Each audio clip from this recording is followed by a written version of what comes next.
Hai anak hebat. Assalamualaikum. Bertemu lagi dengan Bapak Arif Gunawan dalam pelajaran online hari ini. Semoga kalian semua dalam keadaan sehat ya. Nah, pembelajaran online hari ini sangat spesial karena berdepatan dengan bulan Agustus, yaitu bulan kemerdekaan Republik Indonesia yang ke-75.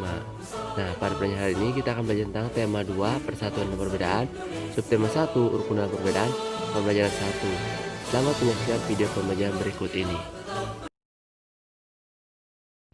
Anak-anak, marilah sebelum belajar kita berdoa terlebih dahulu ya. Semoga dengan berdoa, apa yang kita dapatkan pada hari ini lebih bermanfaat. Bagi yang beragama muslim, silakan baca doa belajar berikut ini. Robbi jitni ilman warzukni fahman. Bagi yang beragama lain, silakan menyesuaikan dengan kepercayaannya masing-masing.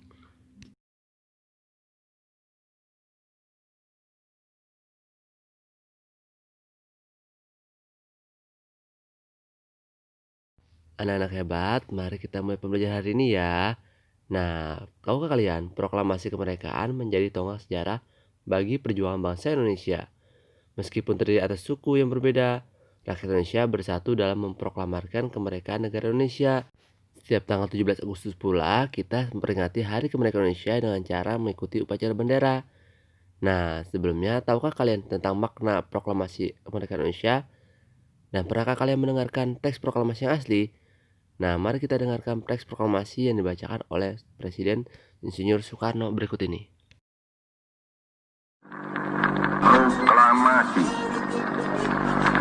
Kami, bangsa Indonesia, dengan ini menyatakan kemerdekaan Indonesia. Hal-hal yang mengenai pemindahan kekuasaan dan lain-lain diselenggarakan dengan cara saksama dan dalam tempo yang sesingkat-singkatnya. Jakarta, 17 Agustus 1945, atas nama bangsa Indonesia, Soekarno-Hatta. Anak-anak hebat, teks proklamasi yang dibacakan memiliki sejarah bagi bangsa Indonesia loh. Nah, untuk mengetahui informasi lebih lanjut tentang teks proklamasi, mari kita baca bacaan berikut ini. Proklamasi kemerdekaan yang dilakukan tanggal 17 Agustus 1945 menjadi peristiwa penting bagi bangsa Indonesia. Peristiwa tersebut menjadi tonggak sejarah di mana bangsa Indonesia berhak atas kemerdekaan dan wajib mempertahankannya. Diawali dengan dijatuhkannya bom atom oleh tentara Amerika Serikat pada tanggal 6 Agustus 1945 di kota Hiroshima dan pada tanggal 9 Agustus 1945 di kota Nagasaki.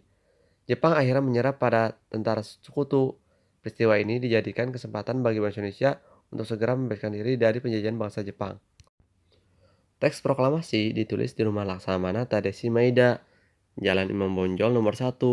Para penyusun teks proklamasi adalah Insinyur Soekarno, Dr. Andes Muhammad Hatta, dan Mr. Ahmad Subarjo. Konsep teks proklamasi ditulis oleh Insinyur Soekarno. Saat itu hadir pula BM Dia, Sayuti Melik, Soekarni, dan Sudiro. Soekarni mengusulkan agar yang menandatangani teks proklamasi adalah Soekarno dan Muhammad Hatta atas nama bangsa Indonesia. Teks proklamasi diketik oleh Sayuti Melik. Pagi harinya, 17 Agustus 1945, di kediaman Soekarno, Jalan Pengasahan Timur nomor 56, telah hadir antara lain Suwirjo, Wilovo, Gapar Prigodigo, Tabrani, dan Trimurti. Acara dimulai pukul 10 dengan pembacaan teks proklamasi oleh Soekarno dan disambung pidato singkat tanpa teks. Kemudian bendera merah putih yang telah dijahit oleh Ibu Fatmawati pun dikibarkan. Demikianlah sedikit informasi tentang teks proklamasi yang dibacakan pada tanggal 17 Agustus. Anak-anak hebat, mari kita lihat dan belajar tentang peta pikiran suatu bacaan.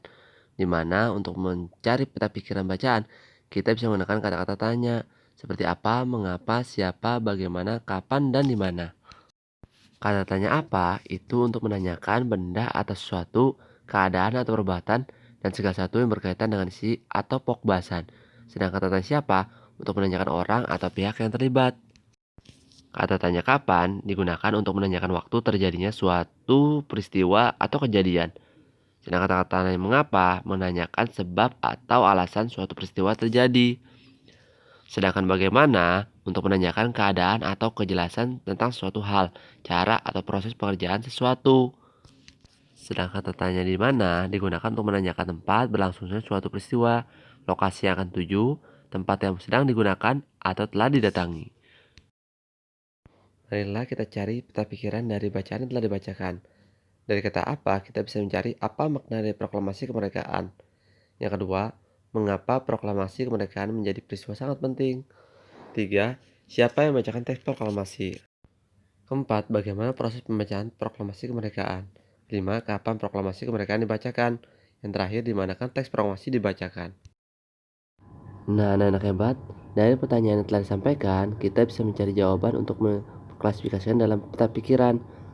Contohnya dari kata apa kita perlu jawaban sebagai merupakan tiongkok sejarah di mana bangsa Indonesia berhak atas kemerdekaan dan wajib mempertahankannya. Sedangkan dari kata katanya mengapa kita perlu jawaban karena menjadi kesempatan bangsa Indonesia untuk segera membebaskan diri dari penjajahan bangsa Jepang. Sedangkan katanya siapa kita perlu jawaban Insinyur Soekarno didampingi Muhammad Hatta. Sedangkan kata tanya bagaimana kita perlu jawaban acara dimulai pada pukul 10 dengan pembacaan proklamasi oleh Soekarno dan disambung pidato singkat tanpa teks. Kemudian bendera merah putih yang telah dijahit oleh Ibu Fatmawati dikibarkan. Sedangkan kata tanya kapan kita perlu jawaban 17 Agustus 1945. Sedangkan kata tanya di mana kita perlu jawaban Jalan Pengasahan Timur nomor 56. Itulah peta pikiran dari teks proklamasi kemerdekaan Indonesia. Semoga kalian mengerti ya bagaimana cara mencari peta pikiran dari suatu bacaan. Selanjutnya, anak-anak hebat, menjelang proklamasi kemerdekaan, perbedaan daerah, agama, dan suku bangsa bukanlah penghalang bagi generasi muda dan generasi tua untuk berkumpul. Perbedaan pendapat sempat terjadi, namun akhirnya mereka bersatu padu untuk memproklamirkan kemerdekaan Indonesia. Pada waktu itu semangat persatuan sangat menonjol. Bangsa Indonesia memiliki tekad yang kuat, tidak ada jalan lain dan usaha memproklamirkan kemerdekaan Indonesia kecuali menjalin persatuan dan kesatuan. Hal ini mencerminkan keturunan dalam perbedaan. Nah, kira-kira apa yang makna proklamasi kemerdekaan bagi negara Indonesia? Ya, makna proklamasi kemerdekaan Indonesia yang pertama adalah sebagai puncak perjuangan bangsa Indonesia. Yang kedua, pengakuan kepada dunia luar. Yang ketiga, menaikkan martabat bangsa. Yang keempat, perjuangan sebagai negara baru. Dan yang kelima adalah sebagai tonggak sejarah negara Indonesia. Lalu bagaimana ya makna proklamasi kemerdekaan menurut kalian sendiri ya? Semoga proklamasi Indonesia menjadi hal yang membanggakan bagi kalian semua, sehingga kalian dapat menerapkannya dalam kehidupan sehari-hari. Anak-anak hebat, untuk terciptanya hidup rukun, kita harus beradaptasi terhadap lingkungan agar dapat menyesuaikan diri. Seperti bunga teratai berikut ini. Tahukah kamu bunga teratai? Tanaman ini tumbuh di air. Agar dapat menyesuaikan diri, tanaman ini memiliki akar di bawah air. Tangkai daunnya tumbuh menjalar sehingga daun teratai dapat mengapung di air. Daun teratai bundar dan lebar. Fungsinya adalah agar daun dapat menyerap cahaya matahari sebanyak-banyaknya. Hal ini akan berdampak saat penguapan air dan berfotosintesis. Daun teratai memiliki larutan yang bermanfaat sebagai pembersih daun. Teratai memiliki batang dengan rongga di dalamnya. Rongga ini berfungsi untuk membawa oksigen ke batang dan ke akar. Meskipun akar berada di dalam air, akar masih tetap dapat bernapas. Dari bacaan yang telah dibacakan, kalian bisa mencari peta pikiran dari bacaan bunga teratai tersebut. Kemudian kalian bisa diskusikan dengan teman atau orang tua kalian. Demikianlah pembelajaran kita hari ini. Nah, terima kasih atas perhatiannya. Pesan Bapak selalu jaga kesehatan dan selalu semangat belajar di rumah. Nah, selanjutnya silakan kerjakan tugas yang diberikan oleh guru kalian.